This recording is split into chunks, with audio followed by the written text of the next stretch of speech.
से हमारे साथ हमारे सहयोगी आदित्य द्विवेदी जुड़ चुके हैं। आदित्य जी, आपसे पूछना चाहेंगे ऐसी कौन सी खबरें हैं जो आज दिन भर सुर्खियों में रहने वाली है? जी बिल्कुल श्रीवी जी, आपको बता दूं कि जो एसआईआर को लेकर भिंड कलेक्टर संजय जोड़ीलाल मीणा के द्वारा जो ट्रेनरों को ट्रेनिंग दी गई और साथ ही बीएलओ को भी ट्रेंड करने के लिए ट्रेनरों को लगाया गया है। और स्पष्ट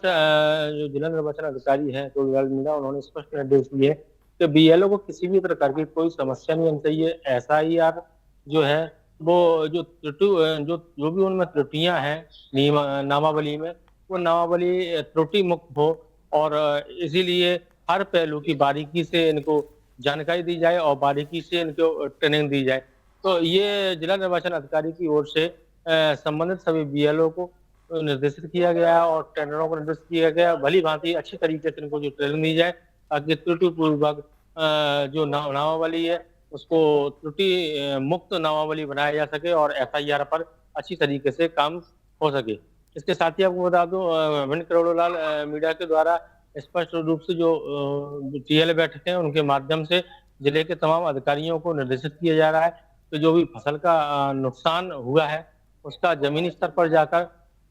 अवलोकन करें और जितनी भी किसान की जो फसल की क्षति हुई है उसका आकलन कर संबंधित अधिकारी को अवगत कराएं। हालांकि कृषि विभाग के द्वारा एक हेल्पलाइन नंबर भी जारी किया गया है जिसपे आप सीधे व्हाट्सएप नंबर है वो, जिसपे आप सीधे व्हाट्सएप के माध्यम से भी अपनी जानकारी उपलब्ध करा सकते हैं और जो भी नुकसान हुआ है आप सीधे उस व्हाट्सएप नंबर के माध्यम से अधिकारियों को अवगत करा सकते हैं। और इसके लिए इसके इसके बावजूद भी बैठक में के माध्यम से पटवारी और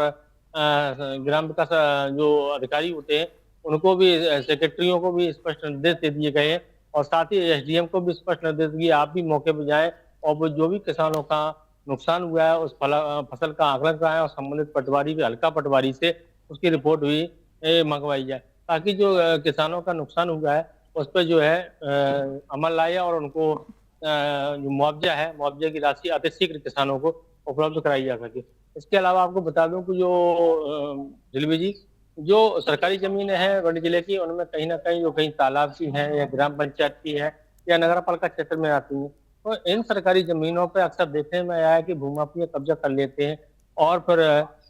उसको प्रशासन को भी हटाने में एड़ी चोटी की ताकत लगानी पड़ती है। चाहे या तो ये भूमाफिया इतने बलशाली होते हैं, राजनीतिक रसूख भी इनको कहीं ना कहीं प्राप्त होता है, इसीलिए ये सरकारी जमीनों को ही निशाना बनाते हैं। हालांकि अभी एक मामला भी आया था संज्ञान में और वहां पे जांच पड़ताल भी की गई तो ये पिपरी सर्किल के अंतर्गत एक विशलपुरा गांव पड़ता है ग्राम पंचायत चौकी के अंतर्गत, तो उसमें भी जो है 17.5 बीघा का सरकारी तालाब था उसकी जो जमीनों पर कब्जा करके बहुमंजिला इमारतें बना रखी हैं। तो इसको लेकर भी शिकायतकर्ता के द्वारा कई बार शिकायतें की गई हैं, एसडीएम को भी की गई है, तहसीलदार को भी की गई है, लेकिन उसके बावजूद भी भूमाफियाओं से उस तालाब की जो सरकारी जमीन बेशकीमती जमीन है, करोड़ों रुपए की वो बेशकीमती जमीन पर भूमाफियाओं ने जिस तरीके से बहुमंजिला इमारतें बना रखी, तो कहीं ना कहीं उस पर भी भिंड के जो सदर कलेक्टर हैं कड़ूलाल मीणा जी, उनको भी इस पर संज्ञान लेना चाहिए किस तरीके से। हालांकि आपको बता दूं केंद्र सरकार और राज्य सरकार की ओर से भी जो देश के अंदर और राज्यों के अंदर तालाब है उनको संरक्षण करने की मुहिम भी चलाई गई थी, तो उसके दिशा में भी कई बार पहल किए गए, कई अन्य जगहों पे जो तालाब है उनको संरक्षण किया गया है और उनकी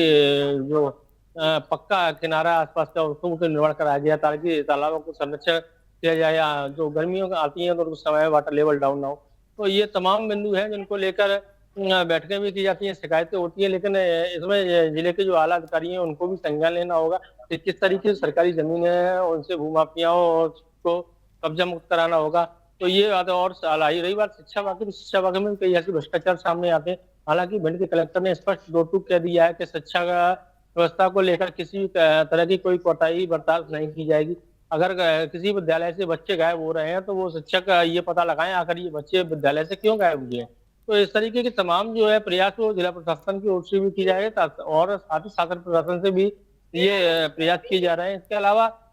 कलेक्टर ने ये भी निर्देश दिए कोई भी छात्र ऐसा न रहा जिसके पास पुस्तकें ना हो, सभी छात्रों को ये देखा जाए कि उनके पास पुस्तकें हैं या नहीं। अगर कोई भी छात्र बिना पुस्तक के होता है तो निश्चित रूप से शिक्षा विभाग के जो अधिकारी हैं उन पर कार्रवाई की जाएगी। जी जी जी आदित्य जी, तमाम जानकारियों के लिए आपका धन्यवाद। तो ये थे भिंड से हमारे साथ हमारे सहयोगी आदित्य द्विवेदी, जिन्होंने जिक्र किया उन खबरों का जो आज दिन भर भिंड में सुर्खियों में रहने